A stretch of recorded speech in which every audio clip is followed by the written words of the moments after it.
Welcome back to another episode of Sky's the Limit Podcast. I'm your host, Mike Doherty, and today we have Erik Oliver, who is the Vice President of National Accounts at Cost Segregation Authority. Today we're going to dive deep into cost segregation and how it relates to commercial property. With that, Erik, welcome. Appreciate your time, and thanks for coming on the show. Yeah, thanks, Michael, for having me. So, cost segregation, you and I were kind of talking briefly before, but cost segregation is really for more commercial property. And, a lot of our listeners are either first-time investors or maybe own a property or two, or just dipping their toes into the commercial world. So for the listeners, can you explain what cost segregation is and how someone can use that to their benefit? Yeah, that's a good question. So, cost segregation really is just accelerated depreciation on your real estate assets. So, one of the great benefits, tax benefits of owning real estate is the IRS allows you to take what they call depreciation on those assets.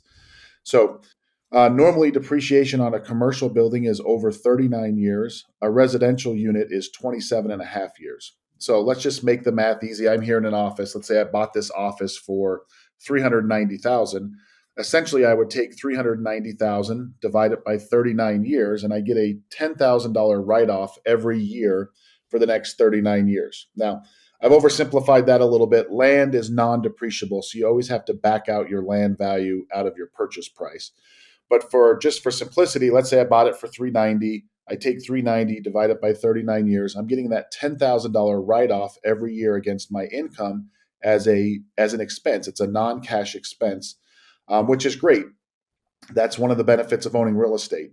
The problem with that is I'm probably not going to own this office for 39 years. I want my deductions much faster than 1/39th every year for the next 39 years. And the way I'm able to do that is through an engineering-based study. Just as the name implies, we're segregating the cost of this office building into different buckets, different asset classes to be technical. But those asset classes, for example, are things like carpet. So there's carpet in this building. You can't see it here, but there's carpet. That carpet should be depreciated over 5 years, not 39 years. Carpet doesn't last 39 years. So the IRS says carpet is a 5-year asset. The window covering is a 5-year asset. The parking lot outside, that's a 15-year asset. So again, just as the name implies, we come through the building and we segregate the cost into these different buckets, which allows us to front load or take the depreciation at a much faster rate. Number of reasons why you'd want to do that, Michael. Obviously, there's time value of money, there's inflation. I want my deductions now versus letting the IRS hold on to these for the next 39 years. So that's kind of a high level overview of what cost segregation is. No, it's really helpful. So let me ask you this. If I was to do this study, and I do actually own a couple commercial properties, I'll definitely have you take a look at because after the show and talk about that further. But one of my biggest questions is if I plan to sell the property in the next 3 to 5 years, will I have to repay that accelerated depreciation I captured in that taxable year?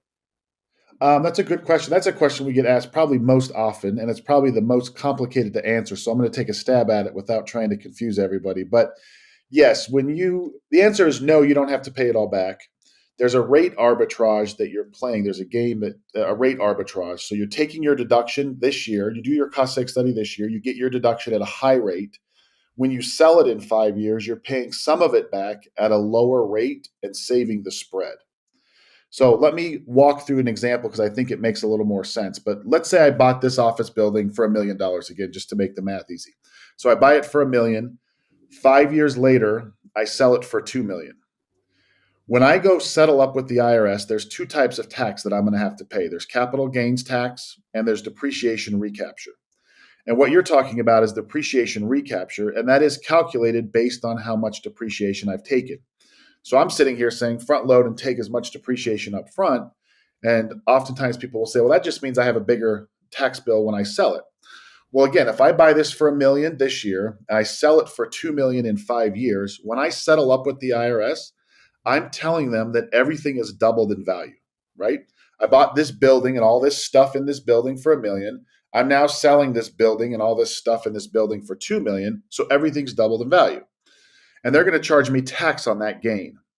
Well, that's not necessarily true because my land has gone up in value and my walls have gone up in value, but my dirty, nasty carpet that's 5 years old is not worth double what I paid for it 5 years ago.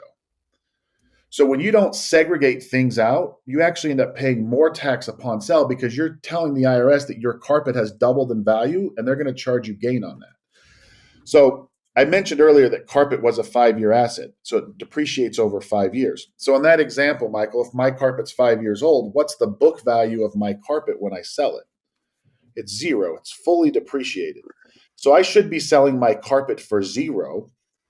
And what happens when I sell my carpet for zero is I allocate my sales price to the right bucket. I'm not saying my sales price was for the carpet. My sales price was for the land and the building. And when I do that, I shift all of that over to capital gains, and capital gains gets paid at 20%. So let's say you're in a 30% tax bracket. You're going to do your cost seg study this year. You're going to get your deductions against income that's taxed at 30%. You're going to pay back some of that in 5 years at a tax bracket of 20% and save the spread. And so it's not uncommon for us, Michael. We work with a lot of commercial real estate brokers who they will have clients come to them and say, "Hey, I'm ready to sell my building. I've owned it for 10 years. I bought it for $1 million. I think it's worth $2 million. I want to sell it now." And we'll do the cost segregation study right before they sell the asset, specifically for that reason, so that we can allocate their sales price to the right bucket. So we know what that carpet was worth. So we're not saying the carpet went up in value. So I know that was probably a little bit complicated for the listeners, but if you remember anything from what I just said, don't sell your dirty, nasty carpet for more than you bought it for, and then call us and we'll walk you through the numbers and see if we can save you some money. But that's the That idea. is that is so helpful. I we have a couple large commercial properties, and I've kicked this idea with my accountant, and it's no fault to him. I think generally speaking, a lot of accountants probably aren't aware of all the ins and outs of cost seg, which is why you hire a company like yours to do it. But generally, he was like, "Well, if you plan on selling, don't do it because gonna have to, pay it back." But it's actually not all. Yeah, some of it's true, but not all true. So I definitely want to talk to you afterwards. Yeah. Couple questions I have written down here. If you decide to do a 1031 exchange in that asset, can you 1030? Obviously, you can 1031 exchange the capital gains of that sale.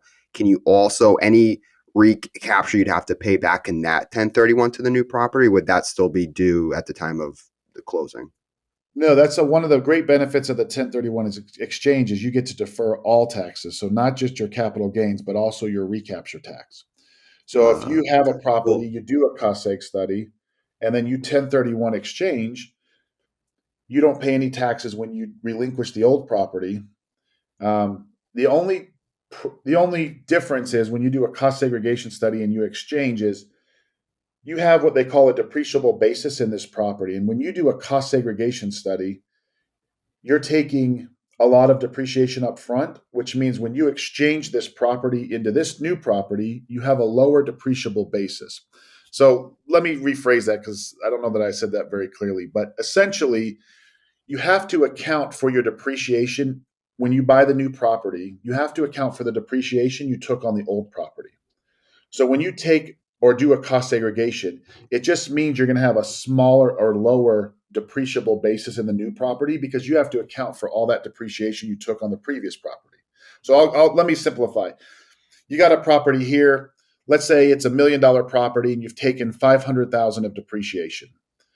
Essentially, when you sell this property and you go buy a $2 million property, instead of depreciating this new property at 2 million, you only get to start at 1.5 because you have to account for the 500,000 of depreciation you took on this relinquished property. So, Mm, with 1031 exchanges, as long as you're exchanging up, then you are always adding new basis, which means you always have additional deductions. Where sometimes people will get into trouble, and it's not necessarily trouble, you just have to tax plan accordingly, but is when you buy a property for $1 million, you sell it for 1.1, you go buy a new property for 1.1, you hold that for a few years, you sell that for 1.2. Now you're not really adding, you're only adding $100,000 of basis each time in those exchanges. So you're not really leveling up per se. So you don't have mm. any new depreciation to take.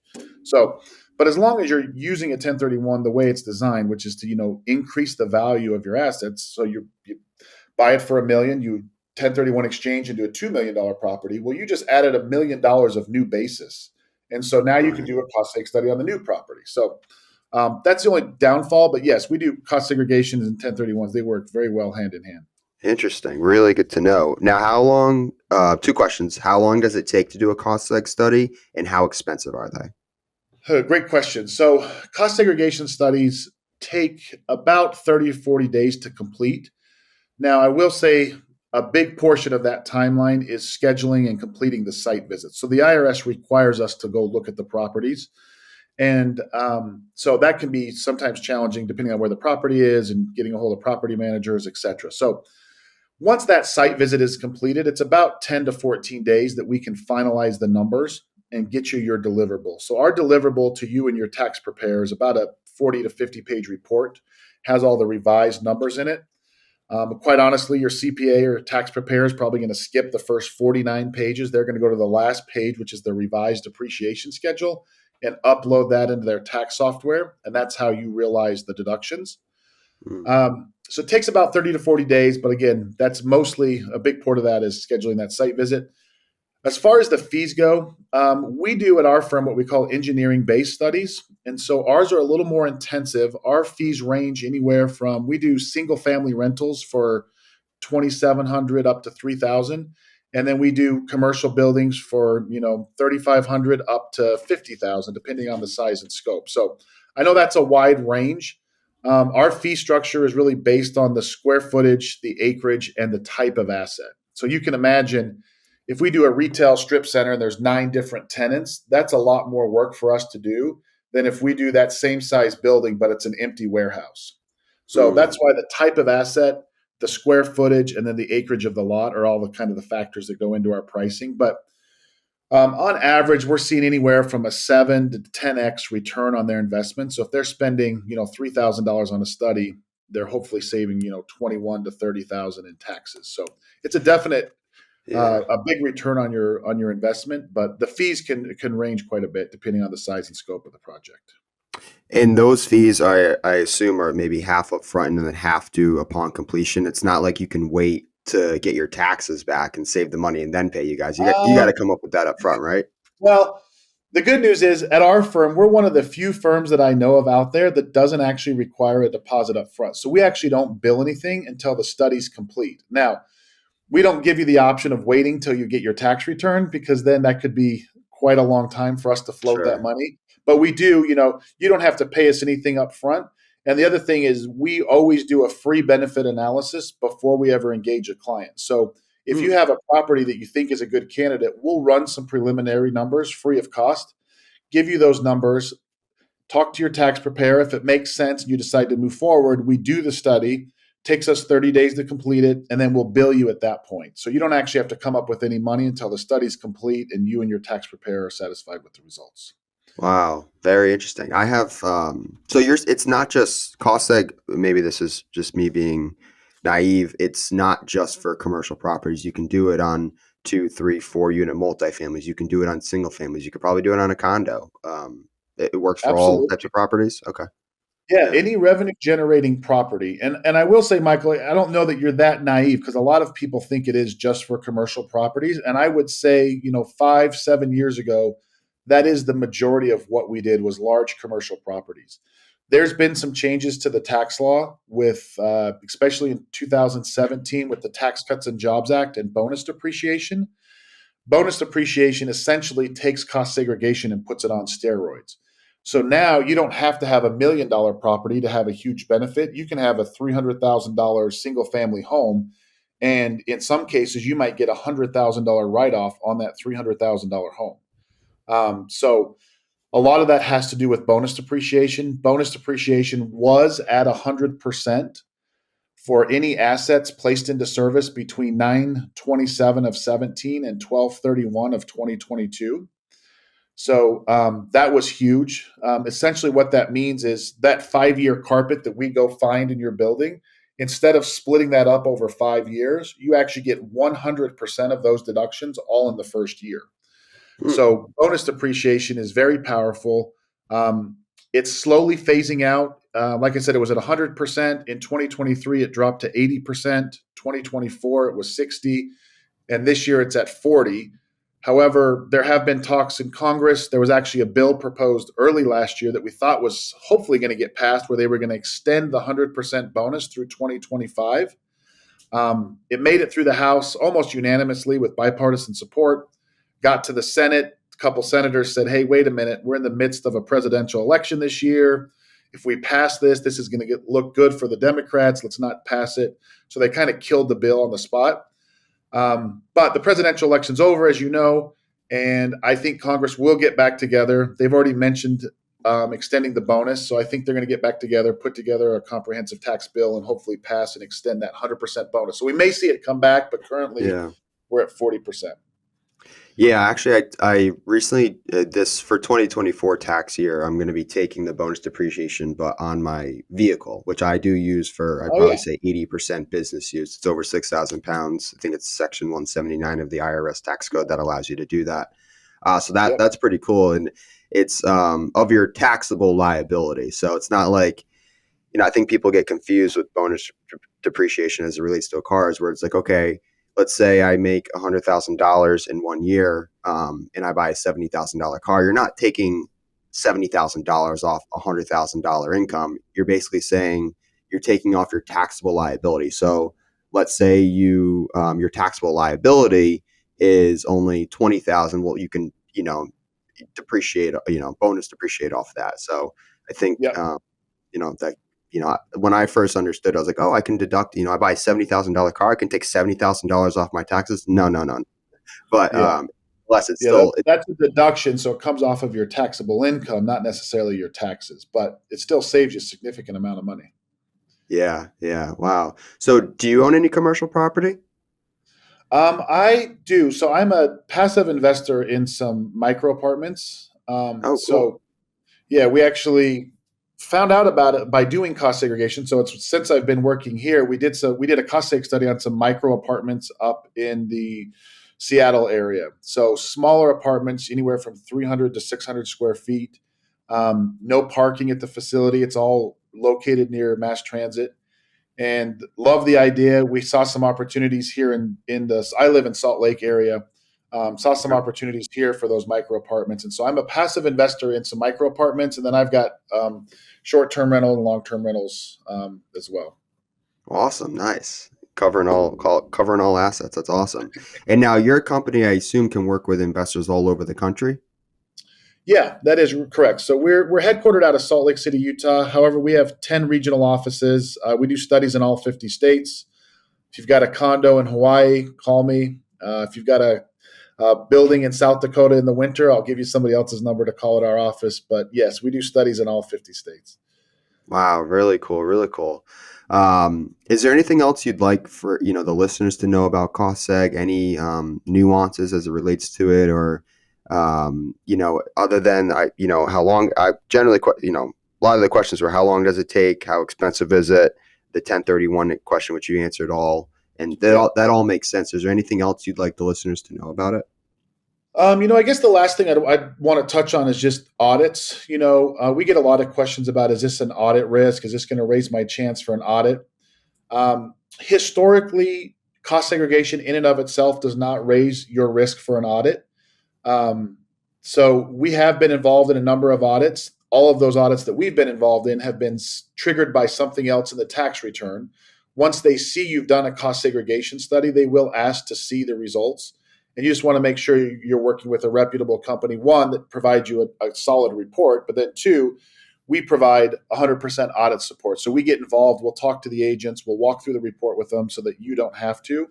That's the first thing. The second thing is that audits are on the rise. I will tell you, we used to have one or two audits a year. We had what, 12 last year. As you know, the government pumped a bunch of money into the IRS. They hired a bunch of new agents. It's been crazy to see these IRS agents call us on these audits. Half of the agents, I swear, um, no disrespect, but I think English was their second language, and they didn't understand the tax code at all. And so I don't know. I don't know where they're finding these agents. They were very new, very green. we were having to explain bonus depreciation. We were having to explain land value policies. And so it's just been, I think they're throwing a lot of money at it. We'll see what happens with this new administration. I know they talked about taking some of that money away. I don't know if that'll happen, but just make sure you're working with a reputable company, number one. Number two, if your asset is of any significant size, there's two different methods to do cost segregation. One is an engineering-based study, which we do at our firm, and then there's another one called kind of a rule of thumb approach. That's your kind of like your TurboTax of our industry, where you can go online, you pay $1,000 or so, you input some numbers, and it spits out a cost seg study. Those can be beneficial if you've got a smaller asset, maybe about $100,000 single-family home in downtown Detroit or somewhere. That may work. But any asset over about 250,000, it's definitely worth paying for an engineering-based study. One, you're going to get significantly higher results, which is going to offset the additional cost. And then two, it's going to be 100% defendable if you ever were to be audited. So just be wary of that. But that's the only thing I would add is, don't be worried about an audit. As long as you've got a solid report and you're working with a solid company, you should be fine. Yeah, that makes sense. Thank you. One last question I have for you is if, let's say I wanted to do a cost seg study and I wanted it to be reflected on my 2024 taxes, but obviously we're in 2025 now. Could I hire you today to do it for last year's taxes?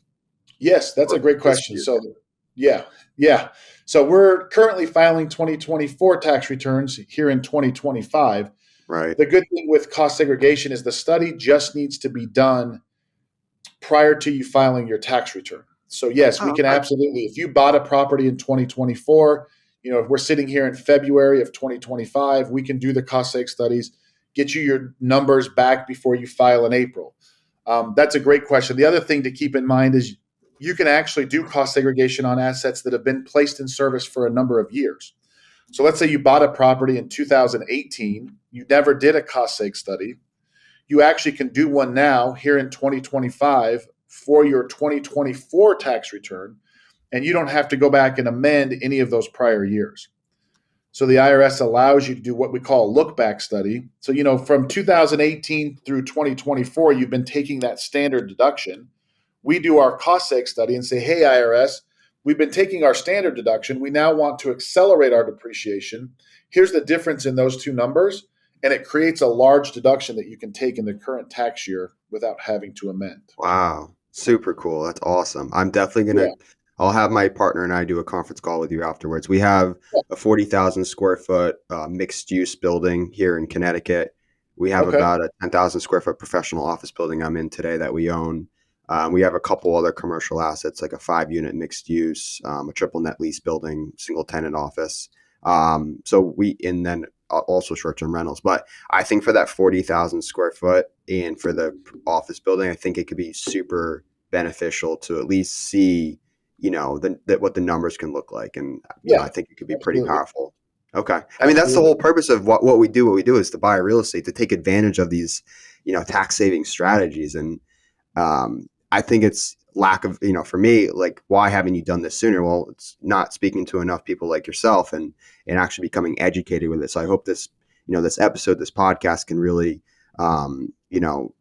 amplify that for people and like take that next step, give you a call, and we'll link all your information in the show notes so that people can reach out to you. And thank you so much. This is, Thursday morning, nothing like cost seg talk. But no, talking tax at 8:00. Well, I guess it's 10:00 your time. 8 yeah, right. Exactly. Nothing like talking tax on Thursday. That's awesome. Well, I know you're a busy guy. I don't want to, take up too much of your time. Thank you again, Erik. Like I said, we'll link all the your contact in the show notes afterwards.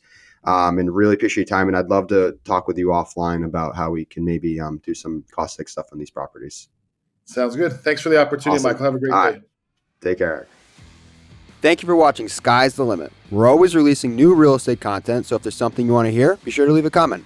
And don't forget to subscribe to our channel.